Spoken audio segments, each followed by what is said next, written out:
Congratulations, Donald Trump and the Republican Party. You've successfully given Trump the title of Herbert Hoover 2.0. Sam from the internet. Good trouble. I got a bone to pick with you. Why weren't you at the top of the Empire State Building with that couple protesting? You and your 2 million plus cat lady followers. Better yet, why didn't you go get 17 years of military service real quick and stand alongside Major Watson while he protested the shambolic Trump regime? I don't know, Malathos. Maybe because it's not GT's job alone to be at every single protest. Maybe other influential people and celebrities with huge followings should stand up.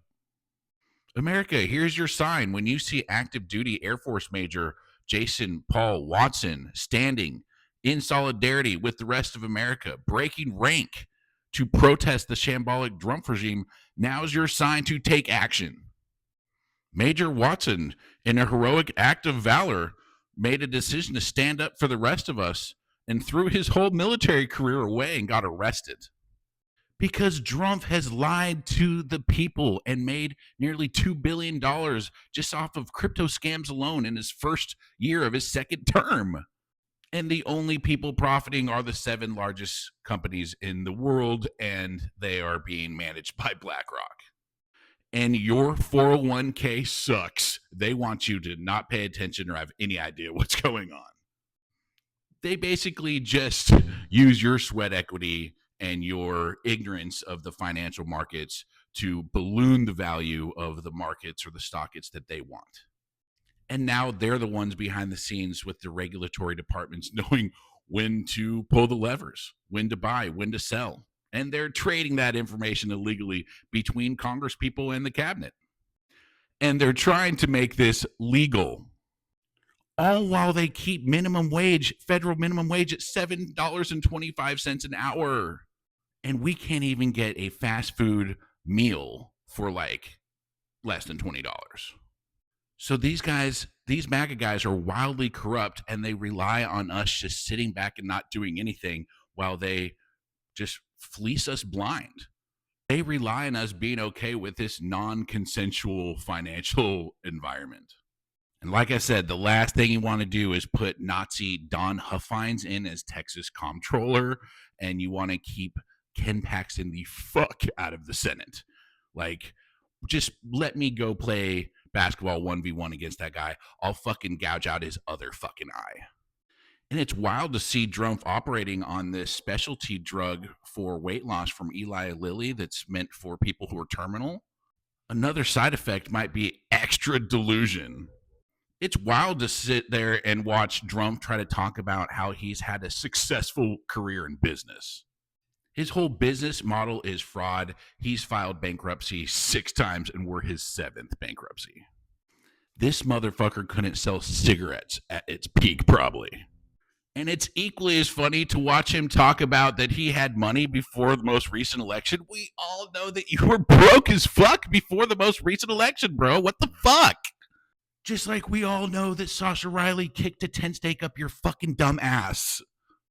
And this is an important time right now. Make sure to keep an eye on this stuff through Midas Touch, Legal AF, or Liz Oyer at lawyeroyer.com, the former pardon attorney for the Department of Justice. There's been some recent developments, like W. Katie Fang for winning a case against Trump. W. Katie Fang for winning an Administrative Procedure Act claim against Todd Blanche. You know, Todd Blanche, Trump's former personal defense attorney that's acting attorney general since Pam Bondi got asked to leave. We're currently in the process of the Senate potentially confirming Todd Blanche as the next attorney general. So if you're not doing anything this afternoon or tomorrow, make sure to make a few phone calls to your representatives. But Todd Blanche missed a deadline in this case, and the judge found that Todd Blanche has broken the Epstein Files Transparency Act too.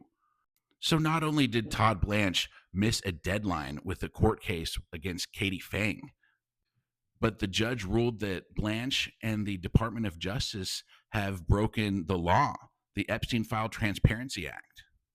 So Katie Fang had standing because she lost financially as a result of the reporting from the DOJ on the release of the Epstein files. And she has even more standing because Drumpf, in an effort to cover up the Epstein files, had Todd Blanche tell the public that the investigation was completely over and there is no more Epstein files investigation or release. That gave Katie Phang the standing to swoop in there and file this case against him and win. By Drumpf telling Blanche to say that there's no more investigation of the Epstein files, it allowed Katie Phang to submit FOIA requests, Freedom of Information Act requests, showing that DOJ and Todd Blanche didn't properly give explanation for all the redactions. You know how in the Epstein file release, they redacted the faces of all the Johns and they didn't redact the faces of a lot of the victims and the survivors? So these guys doxed the Epstein victim survivors. Meanwhile, they hid the identity of all the Johns that the billionaires are all trying to protect. I guess this is just final proof and the cherry on top that Drumpf is Herbert Hoover 2.0. Hell, I think he's even worse than Herbert Hoover. We have active duty majors protesting his broken war powers. Meanwhile, we don't even have proof of life on Mitch McConnell. If you're not going to immediately remove Mitch McConnell from office, can we at least get proof of life? We know one phone call doesn't make a difference. We're not asking for one phone call. We're asking for thousands of phone calls. And just like that, Trump has attained Herbert Hoover level status. We stand with you, Major Watson.